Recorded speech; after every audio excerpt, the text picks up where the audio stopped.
Day 747 of the Ukrainian War Map, also known as the Russo-Ukrainian War. Juzzy here, and today is another update as I take a simplified and down-to-earth approach to some of the most important happenings on the ground in Ukraine. So starting off, we'll take a look at those Russian losses, as currently Russia sits on more than 425,000 military personnel losses, which includes another 911 in the past day. Then as for hardware losses, 8 tanks, 27 APVs, and 23 artillery.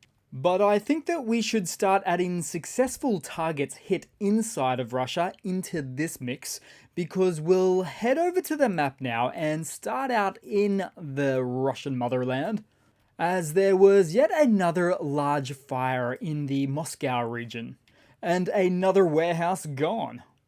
According to multiple sources, the warehouse contained building materials of an unknown description, though preliminary info states the cause is an unextinguished cigarette. I am not kidding. Which means an excuse like this has the tendency to suggest that this was a successfully hit target by the AFU. But Russia had to deal with much more than that for today, with drone incursions in Oryol, Voronezh, Tula, plus at multiple times, or really multiple waves, sent to Kursk. And this is all according to regional authorities. And the image you see there on the screen is from an oil depot on fire in Russia's Oryol Oblast this morning, which is all part of an ongoing and sustained series of Ukrainian drone attacks on military assets and installations inside of Russia. Then, if you thought Ukraine called it a day after that, then you'd be surprised to know that in the Nizhny Novgorod region, another drone launched an assault on the Lukoil company, its oil depot in the Kostovo city, which subsequently experienced a massive blaze following that UAV attack. So as you can tell, Ukraine is clearly determined to take out Russia's legs in this war. Then, still within Russia, we briefly move to the Belgorod Oblast, as we see renewed signs of the Russian Legion of Freedom military units crossing the border and going into Belgorod, and potentially taking advantage of the better weather conditions as they stand. Now, specifically, this happened near Shebekino, near, I think it's Novaya Tavalzanka, there it is, which is problematic for the Kremlin. They have to put more resources into this zone to stamp it out, and once they do stamp it out, we've seen it before, they just pop up somewhere else. And so, technically speaking, what we're looking at here is this military unit, the Freedom Legion of Russia, they're literally coming for the Kremlin and picking up new recruits on the way. But that one is a very recent update, so little more is known as current. Then, still more problems in Russia, as it appears a Russian IL76 military jet caught fire in the air in Ivanovo, which is the oblast, a good 700-800 kilometers northeast of Ukraine, and appeared to crash shortly thereafter. Looks like not maintaining those planes and overusage is really starting to show. Now this, once again, happened very recently, so little more is still known about this event so far. Then, into the Ukrainian map we finally go, as there's been a few small changes on the map, starting just north of Ivaniska at Botanivka, if we can find that one there, where the armed forces of Russia were pushed back marginally. In fact, I'll just go backwards and forwards in time, and you can see where that little spot is, that little hump. Then, moving much further south, as Russia made their own marginal gains just southeast of Novelska, which is about halfway between Avdiivka and Marinka, say, so we'll zoom in there for that one as well. Pop into the date map as well, so there you go. Of course, as you can see there in the green, Ukraine had previously liberated that zone, so it would start as Ukraine had the land, Russia took the land, Ukraine liberated it, then Russia took some back. But perhaps most interestingly in this region is how a Russian instructor describes Putin's tactics in the west of Avdiivka. highlighting significant operational difficulties despite the former reported progress. So basically, he states a lack of coordination and communication among units, which leads to confusion and disorganization on the ground, resulting in ineffective offenses and unnecessary troop losses. He also stated in some parts that troops sit in a basement like rats from the war-torn towns, and they don't even know who the units are just 100 meters down the road from them are. Plus that their comms are atrocious, and if they're looking to find somebody, they have to walk around a destroyed village yelling out for their own people's names and hoping that they will hear. And then this guy also mentioned that he doesn't understand the woeful tactical choices of command and feels like they're just pointing fingers on a map without the use of intelligence to decide which is the best location to actually stage an offensive at. Just wow. I literally said that just a few months ago myself. Then moving a bit further south, as we saw a lot of scattered enemy vehicles after another failed armored assault at Novomikhailivka. Now, if these were all new modern vehicles getting destroyed over and over, well then we'd have ourselves a different set of concerns. But these are all pretty much the same few many decades old vehicles over and over again, inherited from Soviet stocks.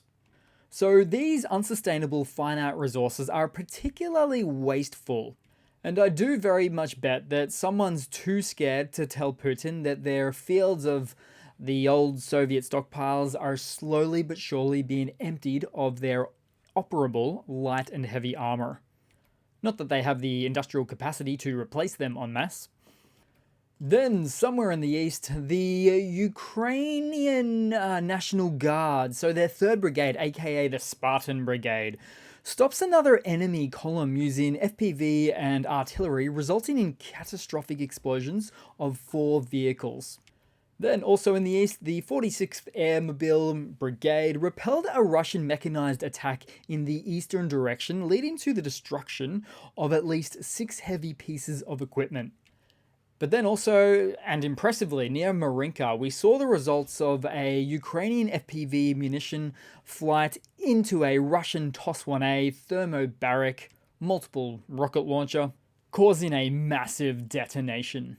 Then moving right across to some of the most western front lines that you could possibly imagine, as Ukraine's Air Force has targeted a makeshift enemy command center at the western end and southern side of the Dnipro River.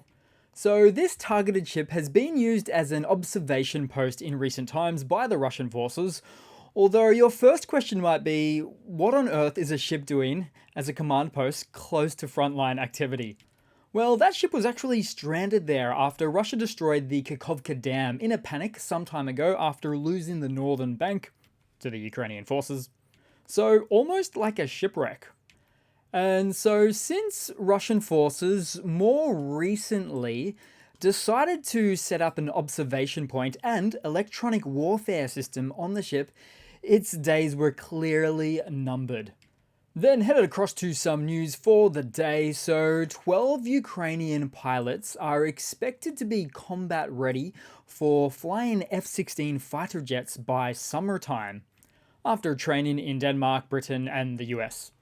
However, so far only 6 jets are expected to be operational within Ukraine during the mid-year. Also, a new training center is preparing in Romania for the arrival of Ukrainian pilots to learn flying F-16 warplanes. So these highly capable multi-role fighter aircraft would help Ukraine to contest Russian air superiority and protect Ukrainian airspace from Russian airstrikes. They can also be armed with a variety of air-to-ground precision munitions.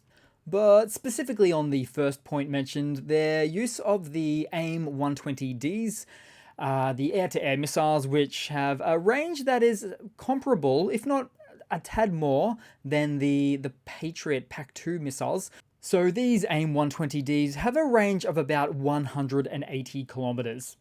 Although the jets can be deployed much quicker based on the needs of the airspace at the time, as they perform their beyond visual range air-to-air engagements. Really nifty stuff. Then in some other news, Ukraine's intelligence chief, Bodanov, is back in the spotlight with an ominous promise that, quote, goes, Ukraine is preparing for a serious operation in Crimea. But then he also said that a lot of people living in Crimea would feel like they've been abandoned by Ukraine, but that this is not the case. He also stated that what we currently see in Crimea is all preparatory measures for a serious operation in the peninsula. So, putting two and two together, my guess is that, with or without German Taurus missiles, the AFU will probably inundate Russian air defenses, cut supply lines, and more or less make a run for the place. Oh, not to mention the fact that the future prospects for the Kerch Bridge, or the Crimean Bridge, are looking shaky at best.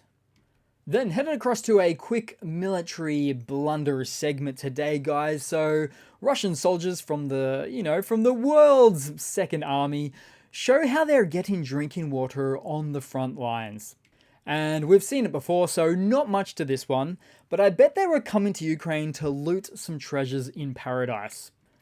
Evidently not. Then moving across to a quick funny to round it all off for today, guys. So a bill has been introduced by the Russian State Duma to invalidate the historical decision to transfer Crimea from Soviet Russia to the Ukrainian SSR. Gee, what other events are they unhappy about that they'll try to invalidate next? Or taking back Alaska? Hopefully not, because that's a done and dusted deal from back in 1867. And so, as for Crimea, so back to Crimea, this is just some more BS wrangling to try to give some kind of justification for the events unfolding. And it clearly comes from a defensive place of a scarcity mindset, where they're worried they'll lose the peninsula to Ukraine. Oh, and that's another thing. It's called a peninsula for a reason. It's a piece of land surrounded by water that's connected to a larger landmass on just the one side. It doesn't physically connect to Russia at all. And so here Russia goes, trying to rewrite history once again. So thanks for watching today, guys.